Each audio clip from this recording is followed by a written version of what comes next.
gamit ko na sound card, yung DJ2. Itong aking USB mga boss, ito lang yung ginawa ko para hindi ko na kailangan gumamit pa ng cellphone para sa extra music natin mga boss. So meron ako ditong mga USB card na naglalaman na po ng music. So ito mga boss, tatlo to. I-connect ko lang siya dito, salpak ko lang siya dito sa aking mixer. Ayan mga boss. So yung mixer po natin, ayan po yung output niya. Itong output natin mga boss ng ating mixer, papunta po to sa ating sound card, no? So ito yung pangalawang sound card na ginamit ko. So dito papunta yung output ng ating mixer, papunta sa input ng ating sound card na isa. Ayan siya, dito po siya makokontrol. Tapos yung output naman dito mga boss ng aking sound card na yung ating F999 Neo, papunta po yan dito sa aking pinakamin na gamit na sound card, itong ating Bonjo DJ20.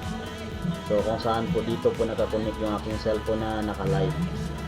Ayan po yung mga port yan dito sa likod. So nakakonect po yan lahat yung aking cellphone na naka-live, pati yung aking microphone. Ayan lang po yung tamang, ayan lang po yung setup natin mga boss. So dito ako magsasalita para marinig ako ng aking mga viewers, lalong-lalo na pag mayroon pong magpa-flex. So kung gusto niyo po ng mga tutorial mga boss kung paano po yung tamang setup ng ating mga sound card, so pwede niyo po akong i-message o baka and then next video natin, follow nyo, subscribe ng mga bagong video, paano po yung mag-setup sound card, paano yung sound card gamitin, sound card to speaker. So okay, yan po yung ating gagawin dito sa ating mga bagong post. Thank you so much mga boss.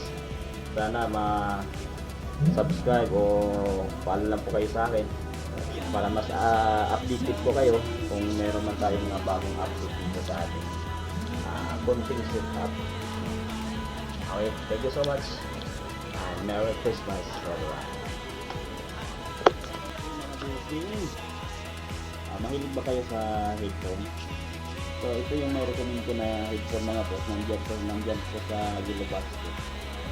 So pag nagustuhan ko dito mga boss, hindi kasi siya masakit sa tinga. So napakasya sa pagaganda mo na ito. So ganun na. Okay. Lalong kumahilig kayo music, education music. So naka-bluetooth na ito mga boss. So connected na lang ito sa cellphone nyo. On mo lang yung bluetooth ng cellphone mo, hanapin mo lang yung bluetooth yung pangalan mismo sa headphone para ma-connect natin. On na po natin. So kailangan mo lang boss, i-on mo lang tong dito sa may sa gilid yan. On mo lang yung mga pagka. Okay. Ayan, nag-on na yan. So pwede din to lagyan ng memory card, no, na may mga laman na ng music para hindi na kailangan pang mag-connect ng device, cellphone. So makapag-music na kayo. Kaya sa mga ito, napakaganda po nito. So yan na, adjustable.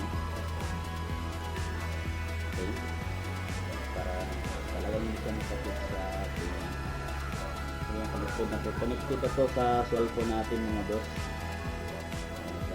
So pwede siyang i-ikot, maikot ko ng ganyan.